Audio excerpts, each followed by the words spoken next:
Hola clase. Ahora voy a hablar sobre el presente perfecto or the present perfect. Please have your note guide out and ready. Here are some examples of present perfect sentences.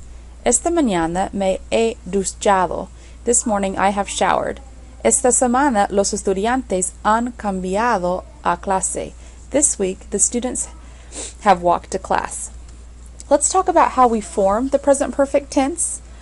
There are two components to the present perfect, the verb haber and the present participle.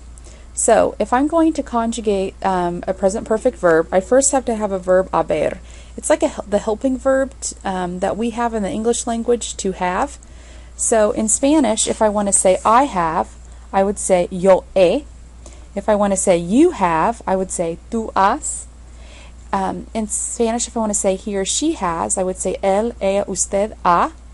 We have, nosotros hemos, and they have, ellos, ellas, ustedes han.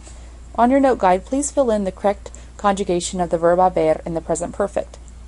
The second thing that I need to have are participles. In Spanish, if I'm going to use an AR verb, we take the AR off and we add ado, like bailado, danced, or viajado, traveled. And if it's an ER or IR verb, I take the ER or IR off and I add ido, like comido, eaten, or pedido, asked. So when you put the two together, it's forms sentences like I have danced, or I have traveled, yo he bailado, or yo he viajado, or he or she has eaten, ella ha comido, or he or she has asked, ha pedido. What I want you to do right now is I want you to stop the video and I would like you to write an AR participle and an ER and IR participle that are not irregular. Also, before we go on, if you could write two sentences using the present perfect and a familia vocabulary word.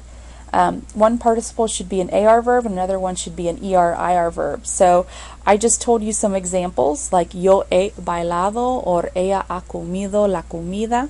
Do the same thing. The only thing that I want you to do differently is I want you to add a family vocabulary word. Okay, so after you have done that, let's talk about some of the irregular participles that are in the Spanish language when I use present perfect. These are ones that don't follow the ado, ido rule. So if I'm going to use the verb abrir, I don't say abrido, I say abierto, opened. As you're doing this, I need you to fill out number 4 on the note guide where you're writing the meanings of the English participles. So abrir is abierto, opened. Decir, dicho, said. Escribir, escrito, written. Hacer, hecho, done or made. Morir, muerto, died. Poner, puesto, put. Resolver, resuelto, resolved. Romper, roto, broken. Ver, visto, seen. Volver, vuelto, returned. So these are some of the irregular participles. I want you to fill that in English, and then also I want you to do part 3 where it says write a sentence using a present perfect using an irregular participle. And I give you an example. Ella ha abierto la puerta para su padrino. So I want you to fill out part 3 and 4 right now before we go on. So in Spanish, there are some verbs or words that we use with the present perfect that ultimately trigger the present perfect. I'll talk about those in just a few minutes, but let me just tell you some reasons why you would use the present perfect. You would use it to express an action in the past that continues and it's still in the present. So here are some examples. Esta semana el profesor ha explicado la gramática. This week the professor has explained the grammar. He just did it, but it's still very recent and it's still continuing. So, like for example, these are some other reasons why I would use the present perfect. Hoy he comido una hamburguesa. Today I've eaten a hamburger. So yeah, it's in the past, but it's really close to the present. Or I could say, esta semana he visto un hombre con muchos tatuajes. This week I have seen a man with many tattoos. Yeah, it's in the past, but it's really close to the to what's going on right now. Or este mes, posible en septiembre, este mes he conocido un hombre con una peluca. This month I have met a man with a wig. So, yeah, it's in the past, but it's still pretty close to the recent. And nunca en toda mi vida he tenido frenos. Never in all my life have I had braces. So what I want you to do right now is I want you to stop the video and I want you to write 4 sentences using these trigger words: hoy, esta semana, este mes, and he tenido. Or nunca, I'm sorry. So if you could do that right now.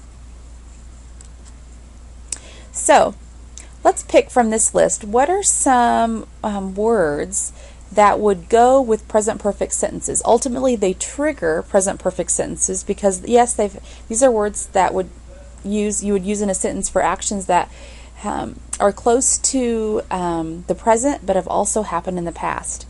We wouldn't use ayer. For ayer, we know that triggers the preterite, as well as anoche. If I'm talking about a specific date in the past, a lot of times I use the preterite, el 15 de agosto. Esta semana would be one because este año would be one. We wouldn't use it for a miércoles pasado. That would be a trigger word for the preterite. We would use it for nunca and siempre.